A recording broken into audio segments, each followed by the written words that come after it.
Okay, so the first chart that I want us to take a look at here is on May 16th. And this is where we're going to see Jupiter ingress into Taurus. It's also going to come right up next to the North Node here. And immediately once it enters, it's going to square over to Pluto. So let's break this all down and explain this, right? So we have Jupiter, which is this beautiful kind of like growth and expansion. It can bring in a lot of opportunity. Some people talk about it with regard to luck, and it moves into a place that has to do with the world of the material, right? The world of the tangible. So this could be something that feels really supportive in terms of growth, and it could feel, like we feel this in a very physical way in our physical world, or maybe even emotionally, but this could feel really refreshing, right? One of the things that I want to point out here, though, is that it is coming up next to the North Node, and the North Node has this energy of like we could say excessive energy, like a lot of energy in one area. And just like it is with growth in any area of our life, growth can be beautiful and amazing, but when it goes into a state of excess, it can become toxic, right? It can become too much. So we have this, there's two sides to every coin with everything, with astrology, with tarot, with everything, right? So there's the light side and the possibilities, and there's also the possible shadow aspects. When it comes to us talking about just this energy of Jupiter being in Taurus, we can feel that slow, steady, reliable kind of energy, like, that Taurian, like sensorial pleasures kind of being magnified and being like the volume being turned up on this, right? So that can be really refreshing and beautiful kind of growth. However, if we're looking at the excess that could possibly come in, one shadow way that could show up is, let's say, for instance, you look and see where Taurus is in your natal chart and it occupies the 12th house. Well, the 12th house, amongst other things, can have to do with addictions, right? That's one of the areas and things that it could deal with. So let's say that with things that are pleasurable, right? Like whether that be substances or food or like, something else, right? That there is some kind of addictive quality to because it feels so good. It could turn into really diving into that, really expanding that to the degree where it's like it doesn't stop us going into that direction, and it could feel like escapism, right? We could just kind of run away into that. That's just one example of how that could look. This is why you want to see where Taurus occupies your chart. However, the North Node can also be something that feels like it really gives us drive, right? It gives us a lot of energy behind this kind of growth. So this is just something that's going to be with us for the next year until May 2024. So I thought it was worth bringing up. And you'll see how this actually starts to play into like things building up with the transits that I really wanted to mention for this second part of May. So the next chart that I want to point out is on May 19th. And this is when we're going to have that new moon in Taurus. So this is a lovely new moon. I'm really digging the energy here. So think new moon, fresh energy, right? And then we have that Jupiter, which just freshly ingressed into Taurus. So we also have that refreshing kind of new energy for growth that's coming into this same sign of Taurus, right?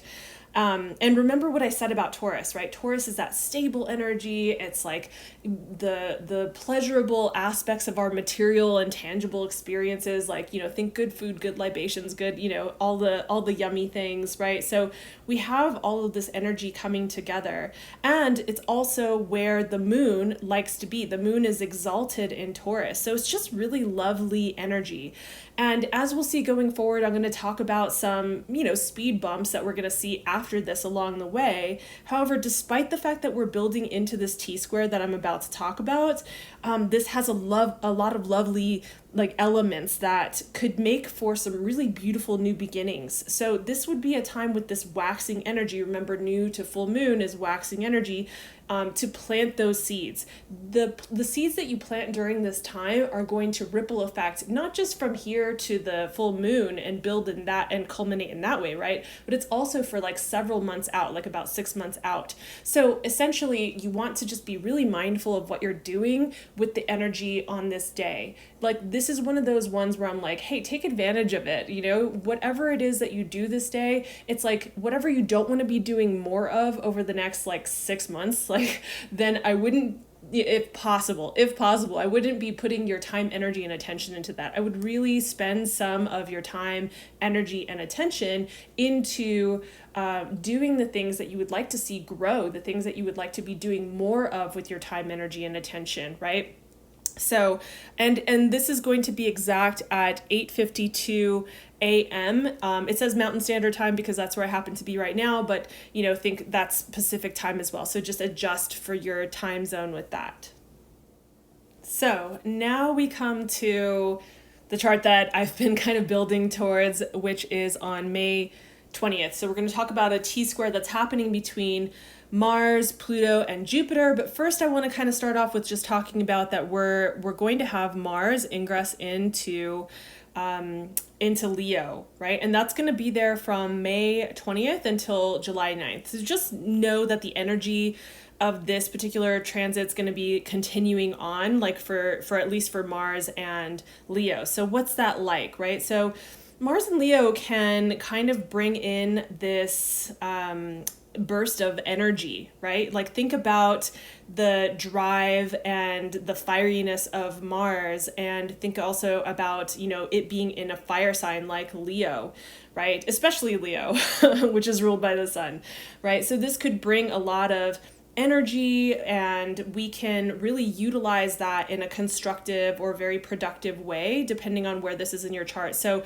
whenever I'm talking about these things, like, you want to go take a look at where Leo is in your chart, like what house it occupies, so you get a sense of like where you might have this like excess, or not excess, but like abundance of energy that could be utilized.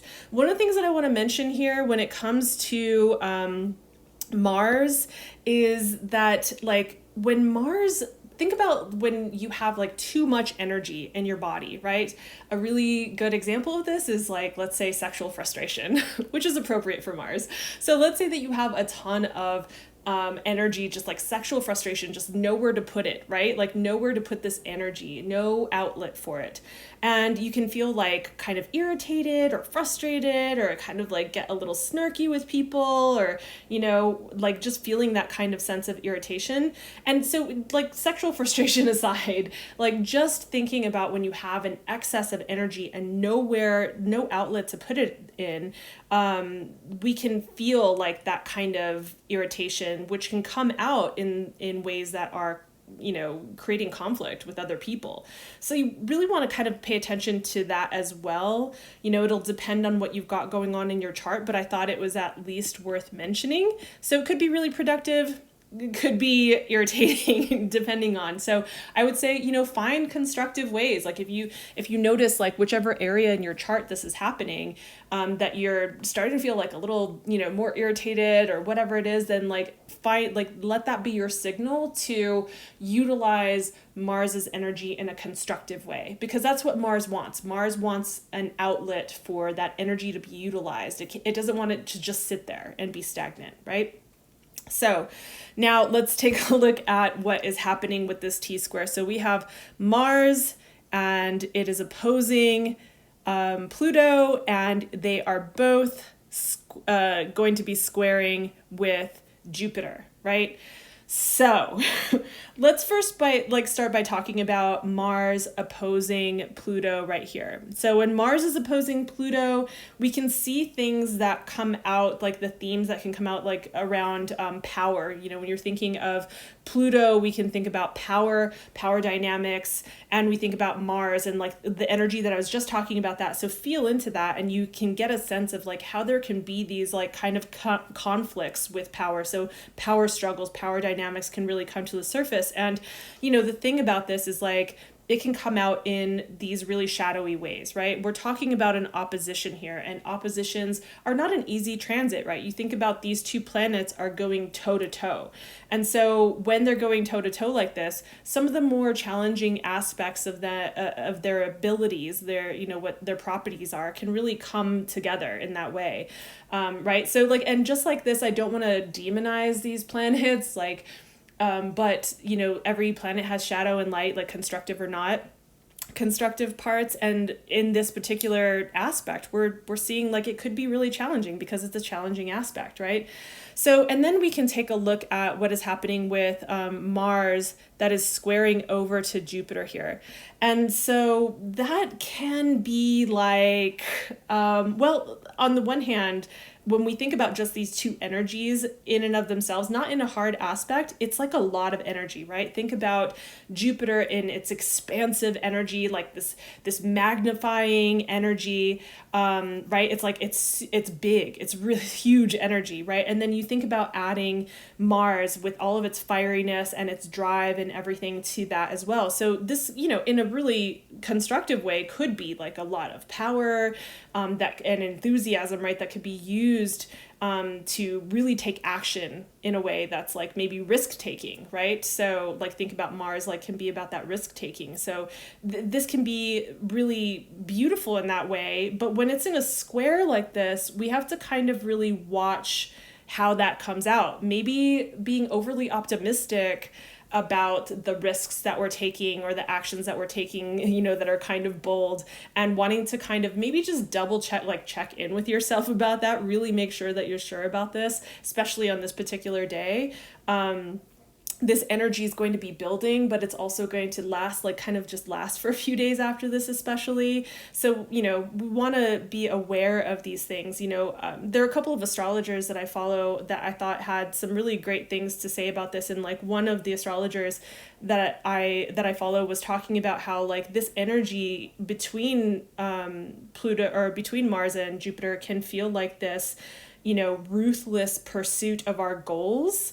And I thought that was really well said, right? So, and the way that I feel into that is kind of like bulldozing others in the process. So, be aware of like others needs as well as your own, and maybe check yourself with that, and just remembering like some of the things that I'm talking about are going to be echoed over here with the square that is happening between Jupiter and Pluto, because Pluto is a higher octave of Mars, right? So just think of like how that is like similar, but just, add in some of the aspects of Pluto that have to do with, possible manipulation, that can do with like secrecy, or that can have to do with like shadowy, kind of darker, harsher, like intense things, right? And so, but very similar in like the energy, right? That, you can hear probably the similarities in that. So I don't want to spend too much time on that. So, this T-square could possibly instigate within others or ourselves, like this, like maybe burst of energy that goes into like us making rash decisions, rash choices.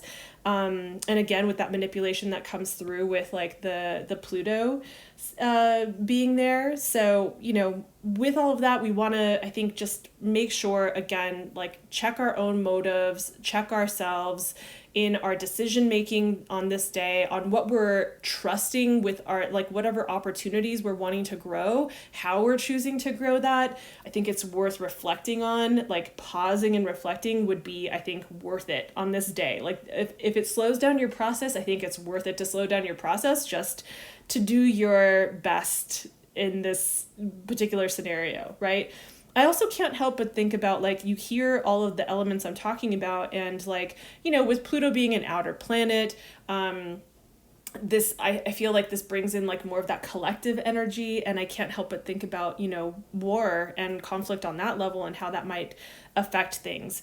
If there's anything that I can really say, it's that, Jupiter does have benefic qualities, although it's diminished when it's being aspected in this hard way. I mean, you can kind of see it's like the pressures being put over on, like, from two sides. It's like it's getting it from a couple of sides, right? But it does still have benefic qualities, and if anything, I think I'm hopeful that Jupiter's benefic qualities can come out and maybe soften some of the edges of this hard aspect, at least a little bit. Jupiter is also known for being like this mediating kind of influence. And so I'm kind of hoping that brings some of that energy in here. One other thing I wanted to mention is that, this is happening all in fixed signs here. So these are all fixed signs. And one of the astrologers that I follow, also like a different one, said something that really struck me. And I was like, oh yeah, that makes so much sense. It's like obvious. How did I not see that first? But when things are happening like this kind of aspect is happening, it's touching all of these fixed signs. The fixed signs have this quality to them that are very like certain, right? And so the decisions that we make, the choices that we make, the actions that we take, the paths that we choose are like, there's a more definitive quality to it. Maybe even a more like a longer lasting, like the either consequences or the ripple effect from these decisions, better said, maybe could really echo out, on our timeline in the future. So this is another reason that I wanted to mention that, is like, there is a definitive quality. So be mindful, really be mindful. Like I really wanted to highlight this and spend a lot of time on this, because like, this is something where I'm like, hey, let's be mindful of which paths we choose, what choices we're making, the actions that we take. So like, before you do that thing, before you say that thing, check yourself and, ask yourself, like, is this something that's worth having the ripple effect to go forward out in my timeline into the future, right? So, okay. So really quickly, I just thought I would mention, yes, we are going to have the sun moving into a new sign. So obviously, you probably haven't noticed that I've been talking about everything from a tropical perspective. So I'll have to do sidereal videos some other time. I'm kind of figuring this all out, but I wanted to mention that, yes, we are having the sun ingress into Gemini. So for those of you who follow tropical astrology, happy birthday, Gemini. I just wanted to mention, yes, we do have that happening on May 21st. Okay, second to last chart that we're looking at is May 24th. So on May 24th, we have the moon ingressing into Leo, and it's like, I'm going to come join the party with this whole T-square business going on, right? Mars is already starting to move off. We see it's at 2 degrees. It's starting to move off. It's not quite out of this, but so we can still feel the energy of it there being a part of this T-square that we just talked about.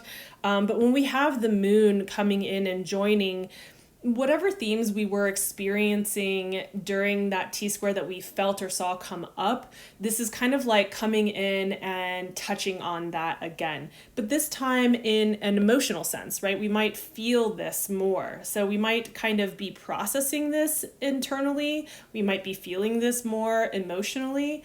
So just to say, like, it might kind of pop its head back up around this time, and I just wanted to mention it really quickly so that you're aware of that. But yes, this could add an emotional quality to this. So again, all of the things that I said about watching ourselves with this, again, still through this time, like all the way through till this time, but still through this time, and just notice that maybe you feel like your emotions are a little bit on high with this. You might notice that, you have maybe like you might want to watch your emotional reactions to things, just noticing. So I think with astrology, it's just, this isn't to scare people. It's just to say, hey, let me give you a heads up so that you can just be more mindful about certain themes that particular day and how you go about choosing or making choices, or like, what you say.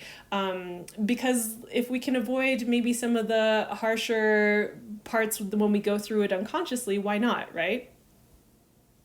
Okay, so last chart that I want to take a look at here is on May 27th. So we have a new T-square that we're going to check out. We're already starting to kind of like feel a little bit of that energy from the T-square I was just talking about between Jupiter, Pluto, and Mars, starting to kind of like push off. Not totally out of it, but like we'll feel that pushing off. But we're going to talk about a new T-square. So this one is between the moon, the sun, and Saturn. So we have that opposing moon and Saturn, and then those are going to be squaring the sun here, right? So let's kind of break this down a little bit, right? This could be a little bit of a reality check for everything that we've kind of been putting forth up to this point in the month, right? The things that we're growing towards. Remember when I was talking about this new moon and it being a really great time to plant seeds, I was like, yeah, we might run into things that feel a little bit like speed bumps along the way. And so this is one of those points that I was talking about. You know, when we have moon in a sign like Virgo is ruled by Mercury, and it is definitely very attentive to details, right? So we have like this quality of being able to pay attention to like the details. And then we also have that coming with Saturn. Saturn also has this ability to really focus in on the details and be more pragmatic about things as well. You know, like very kind of maybe more angular in terms of energy, right? So this could be really good, right? This could be like a way of maybe reframing how this could feel challenging, is to see that it is just showing us, it's illuminating the things in our life that need tweaking with regard to like our goals, ourselves, you know, whatever it is, right? So because like how we might experience this is that we can see all of the flaws, right? Like that's the thing about, you know, the energy of, you know, this Virgo, you know, energy with the moon and its opposition with Saturn, right? Is that it could feel scrutinizing. It can feel like it puts a damper on things because we are seeing the finer details of things. We're seeing maybe the flaws where like those things feel like there is a magnifying glass on them and we can see like every little speck of dust, right? And so with that, you know, we might feel disheartened or discouraged in some way by the things that are being shown to us because it feels uncomfortable. Again, when we're talking about, you know, opposition like that, it can feel uncomfortable in these ways, right? So this is a chance for us to reframe it though, like the signal for us when we start to see on this day those things that are being shown to us, we can start to just say like, okay, I knew that today might be a day where I'm seeing kind of like all of the little flaws and things in my project or in myself or in whatever it is, right? And so, you know, this is, let me just make note of it. These are things that need my time, energy, and attention to be worked on, to be tweaked, right? Let me just go in and like, clearly there's an issue here. So whatever issues are showing up, they're being shown so that I can tweak them, right? So that I can make things like easier and better and like of better quality, right? That's the thing also about Virgo, wants that quality. And, you know, I think Saturn does too. Saturn wants things that are like structured, that will stand the test of time in a way. And so I think that it's trying to show us these things so that we can make adjustments to really build something that is of quality that will stand the test of time, right? So, and like, I think the key here is to see how we can, you know, constructively utilize this energy, not be so hard on ourselves or so disappointed to the degree that it actually affects our will right here with the sun, right? That it dampens our will to move things forward, because the sun can have to do with that, right? Like our will. And so, you know, and we see that they're kind of like, I like to think of this like an arrow when I see T squares like this. It's like the pressure's being put on from both sides to the sun. And so we might feel challenged in that way with our forward movement, with our will to keep going with things and to move things forward. So, you know, just wanted to point this out so that we can utilize the astrology as like a signal, like, oh, I'm seeing how I was expecting that on this day, like some themes that were going to be shown to me that were maybe harsher, or the fine details were going to show up. So cool, let me use this instead of being disheartened by it. It's being shown to me so that I can actually create something of quality and that is a lasting structure going forward.